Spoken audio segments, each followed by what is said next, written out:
And this is a longish one, so I invite you to get comfy. It's not a 30-minute one, don't worry. But it is a winter solstice meditation. So make yourselves comfortable. Close your eyes if you wish, otherwise not. We pause as the path of the sun reverses, seemingly holding its place for a moment of turning. Let us delve into the gifts of darkness at the winter solstice.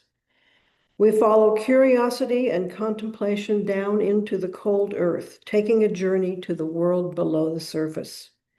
Here we find acorns cached by squirrels and chipmunks, perhaps to be food laid in store, or perhaps to become trees in the fullness of time. We find the burrows of hibernating animals, those who sleep and repair. We find seeds, including some that will not sprout unless they first wait through frost and ice.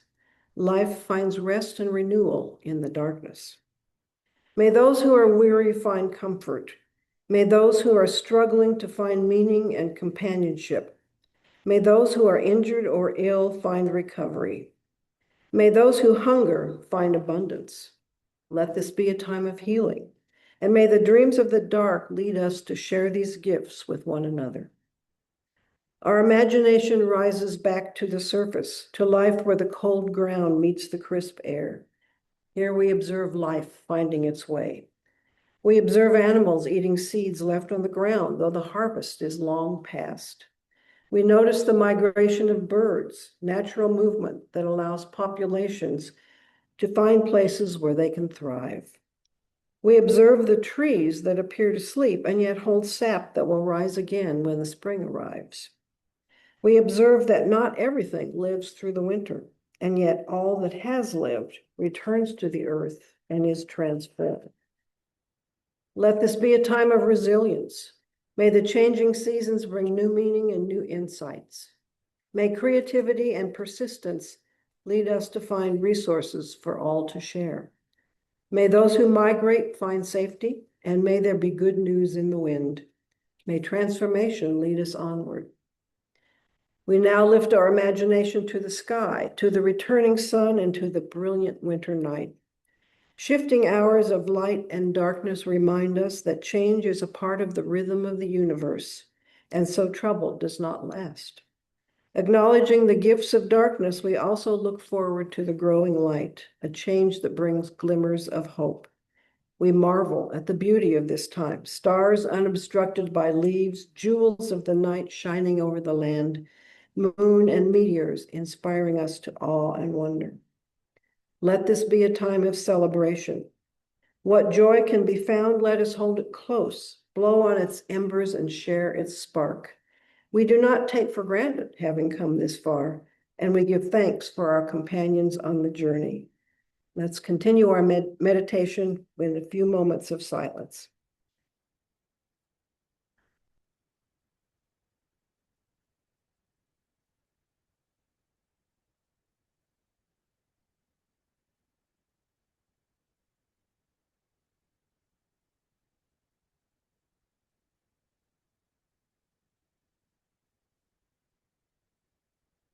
And I'll take a breath and come back to this space.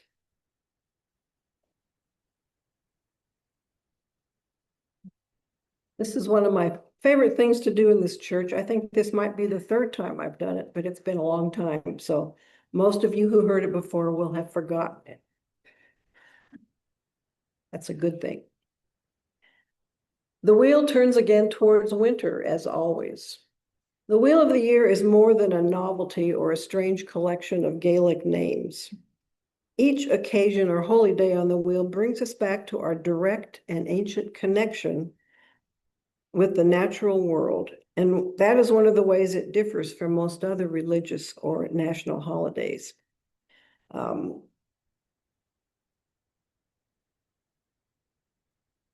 wanted to mention in here, I think that in the pagan calendar, there are 8 holy days. There are the 2 equinoxes, there are the 2 solstices, and then there are 4 cross-quarter holidays, which Imbolc, which of course as Americans we know is Groundhog Day. I don't understand that one. You know, there's the Beltane, and there is Lammas in August, and then there is Hallows at the end of October. So this is one of those, this is one of the holidays or holy days that are more about celebration and community. Some of the others are. So that is the kind of place where we are with it. I always have this little screed that says, I think one of the aims of modern religion is to separate us from what is happening in the physical world. And also, I would point out that that also seems to be true of science, but we'll get to that another day. But it is kind of a turn away from nature when the birth of the sun, S-U-N, becomes the birth of the sun, S-O-N. And I'm not pointing fingers at Christianity. There are many traditions in this world that have a story about the birth of a son, S-O-N. I guess my theory is that when we understand how deeply we're immersed and connected to the natural world, that we're inseparable, really, we experience the divine in that way. And when we believe that we are separate and outside of that world, that is to say, we can stand someplace where we can look at the world and change it and control it, then we don't experience the divine in the same way. And I will say, as a person who was trained as a scientist, I deeply appreciate what the questions are that it can answer. But as a person who spent my career doing interpretive phenomenologic research, which says very strongly, there is no such thing as a place you can stand and be separate from the world. We can't look out at it as if it isn't us. And I think that's one of the things that Solstice reminds us, is that we are not looking at nature, we are nature. We're not looking at the physical world, we are it. So this is one of those holidays that brings us back to that. And so it calls us back to our beginnings as people who are deeply connected to the earth, the seasons, and the interplay of light and darkness. So I want to put a little reading here from Jane Meredith, because I think it says a lot of what I'm talking about here. The beginning of things, birth in the darkness. Born from darkness, we arrive into light. In the beginning, there was nothing, and then everything. An explosion, light and energy expanding everywhere. Impossibly, the universe was born. The seed lies silent in the dark earth of winter. Unobserved, it sprouts and sends out roots, seeking nourishment. The seed sends out one tentacle, questing, above, seeking light.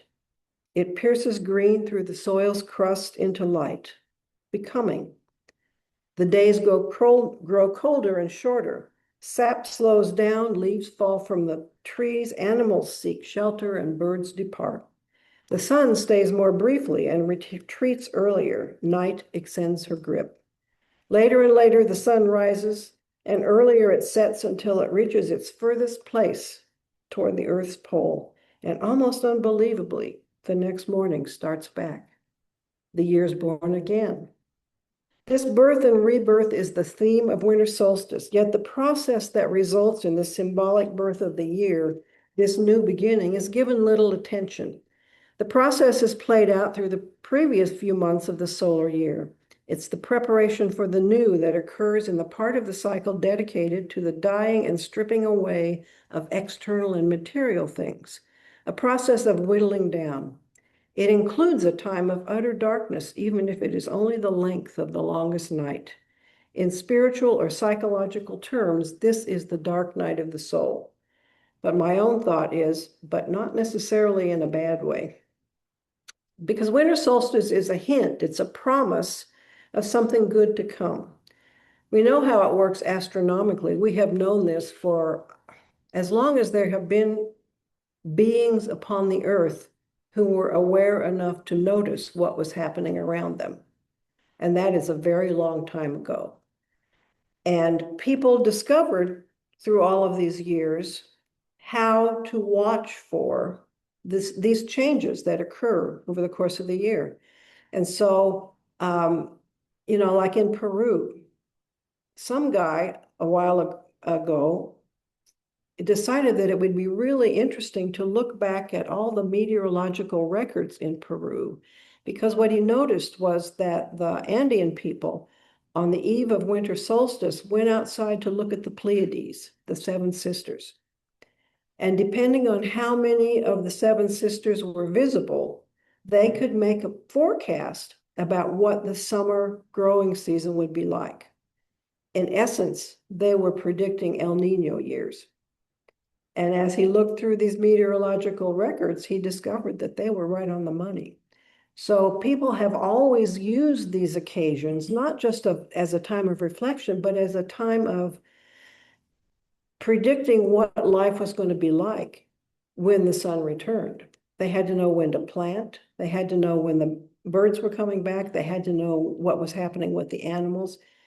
Every observation led to a practical consequence. So there was always that behind the winter solstice, as well as the spiritual part of it. And I guess I would point out that for people like the Quechua in the Andes, there is no separation between the spiritual and the practical.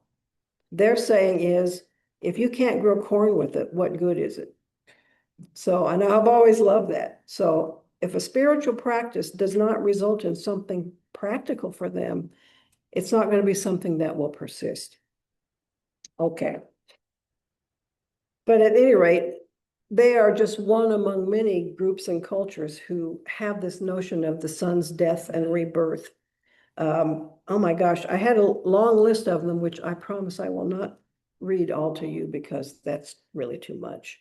But they all held festivals. We give gifts and feast at Christmas time because of the Roman holiday of Saturnalia.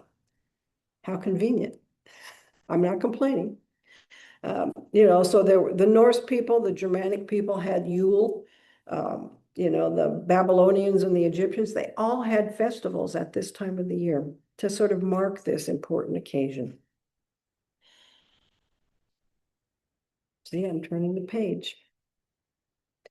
So what we're looking at is this idea that solstice, which means sun standing still, is that this is a moment of before the turning. I had Stacy ring the bell at exactly 10:30 this morning because that was exactly when solstice happened. So that's another way of marking it. So we have this promise of the light returning, but a promise is not the thing itself. And if we have 60 more seconds of daylight, I defy you to notice that. It just doesn't happen. Besides that, we also know that the deepest part of winter is still in front of us.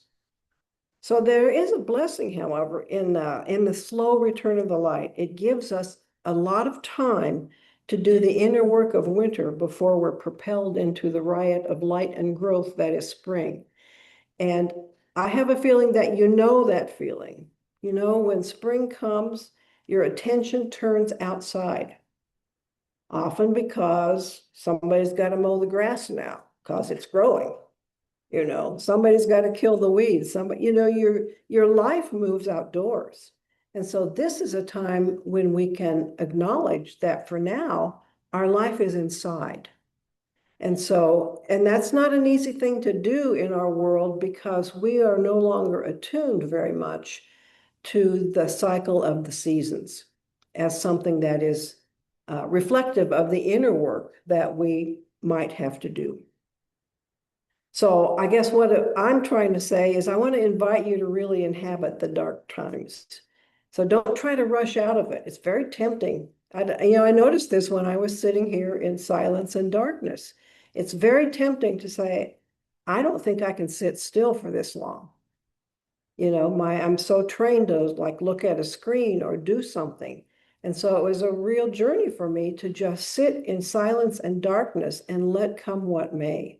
And that was very good for me and very important. So be conscious of it, be present in it as much as you can. Now, for some people, being present in the darkness can sometimes not be a good thing. I think about my brother who suffers from depression. I really want him to sit with his happy light on. I don't want him to sit in the darkness. So, there are always exceptions to the rule. But there is work that can only be done in the dark. and in the quiet of our thoughts and feelings. So in some ways, that work, doing that work is what makes the return of the light possible. And I would refer to both outer and inner light. I think one gift of the darkness is the loss of detail. You don't have as many visual distractions, and it makes the world seem more mysterious, but not necessarily more frightening. I think that's an important distinction to think about. You see and hear differently in the darkness. It seems like sometimes if you stay in the dark long enough, that your ears work better than they used to. And your eyes also, you get accustomed to the darkness, and all of a sudden there's light there for you to use. I know that time seems to pass more slowly in the darkness. That is just the truth. But if we allow it to, it can lead us to some contemplation, which would not hurt any of us, I'm pretty sure. It gives us a chance to make peace with ourselves and the lives we lead. All of us are old enough to have experienced both joys and disappointments in life. And I don't know about you, but I am not entirely sure that the life I'm living now is the one I plotted out when I was, 20. And that's probably a good thing, I'm just saying. But darkness creates a space for new possibilities. So I invite you to explore those as you can. It's like saying, we're creatures of the darkness and the light. Now, I gave each of you a candle when you came in. I promise we're not going to light them. Well, you have to save something for Christmas Eve. But it is a tradition in the solstice celebrations to light a candle during this time of darkness. And often that's accompanied with a little contemplation. So I'm inviting you to take the candles home with you and find a place today where you can safely light it and just ponder two questions.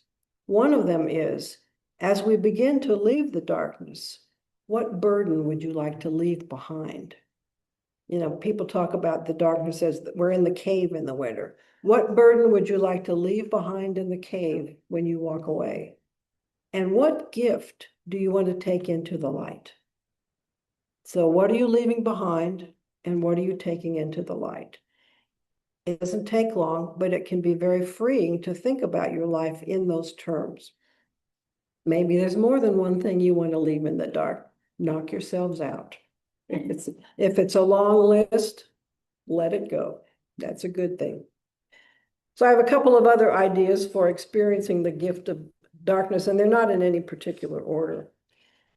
To think of yourself as a seed in the earth, you're just waiting for the right time to grow. And we all still have room to grow. We all do. I don't care if you're 102, there's still room to grow. Nobody here's 102 yet, are they? No, it might feel like that some days, but we're not there yet. Waiting and knowing in the ambiguity of darkness, you can take a lot of comfort from that if you let yourself. So you have to or you can sit with your not knowing and trust it. Trust that process. That's what my friend Liz from New Zealand says all the time. I can't do it in her accent. Trust the process. And she's right. If things are quiet enough and it's not 20 below zero and you're outside, if a bird sings in the winter, you will hear it. It's different in the spring when they're all having at it. But in the winter, a single bird song really stands out. If you're out when it's snowing, you know what that sounds like. And it's interesting to say that it has a sound, but it is just there is a thing about snowing and snowfall when it comes down. Sensory deprivation. Oh, this is a thing that this whole notion that our senses are different and distractions are gone, I think is generally a good thing. But I will point out that if you're a parent and you have a sick child, as someone who was in the business of caring for children for a long, long time, I can guarantee you that that child's illness will seem worse in the middle of the night than it is in the daytime.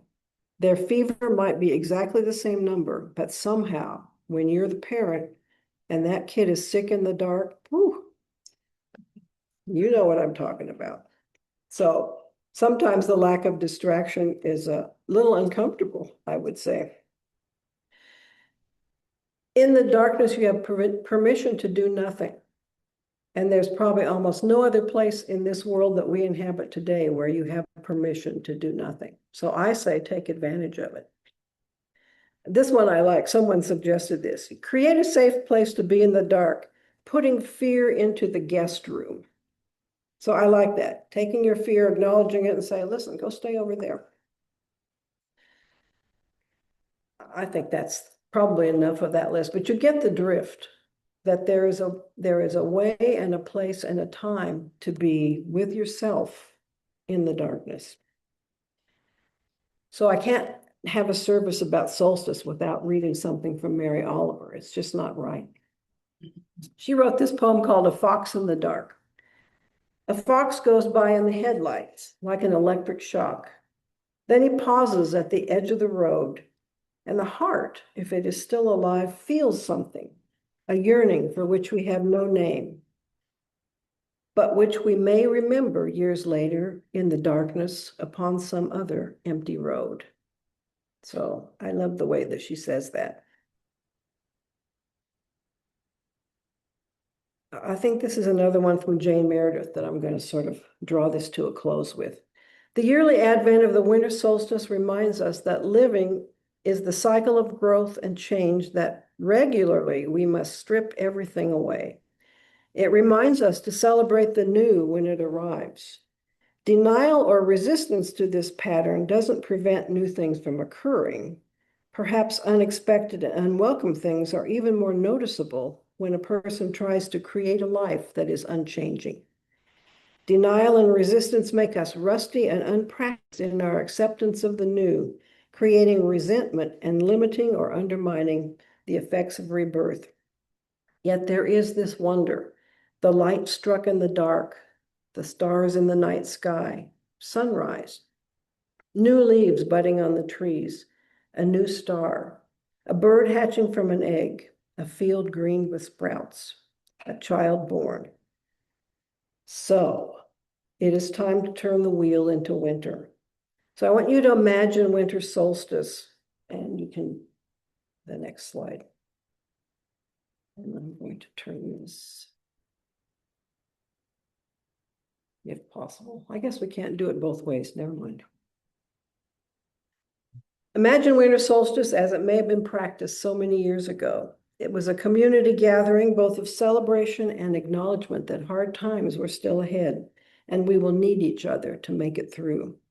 So I kind of imagined in my mind a wagon wheel decorated with evergreens, and the people turning it slowly to welcome the light and the darkness. So I'm going to invite you to join in turning the wheel, and you'll see up on the slide where you will respond. So I'm going to go up here.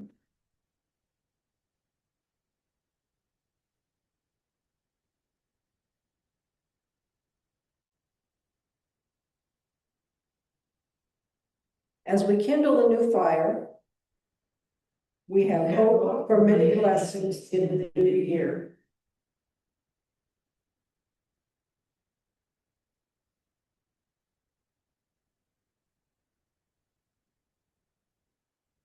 We turn the wheel, disperse the gloom, and call forth the sun from earth's rich womb.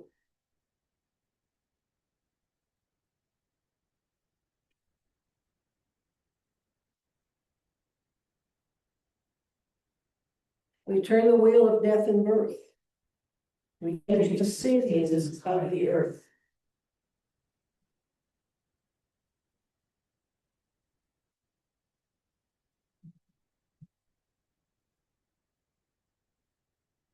We turn the wheel to beckon the light. We summon the sun from the dark of the night. And so, like those ancient peoples, we turn the wheel.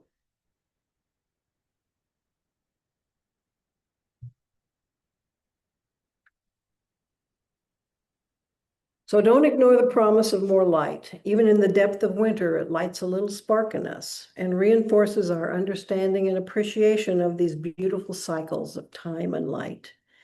Is there really anything more miraculous than that? If there is anything in this world that we can have faith in, this is it. The wheel will always turn in just this way and at just this time. Blessed be. And our closing words. Infinite web of life, spirit of love, great mystery that is darkness. On this darkest night, may we observe the stars. On this longest night, may we find rest. On this winter night, may we feel warmth. On this night, this magical night, may our minds see the infinity of space. May our bodies find rest, and may our spirits feel the warmth of community. May this be so. Blessed be and amen.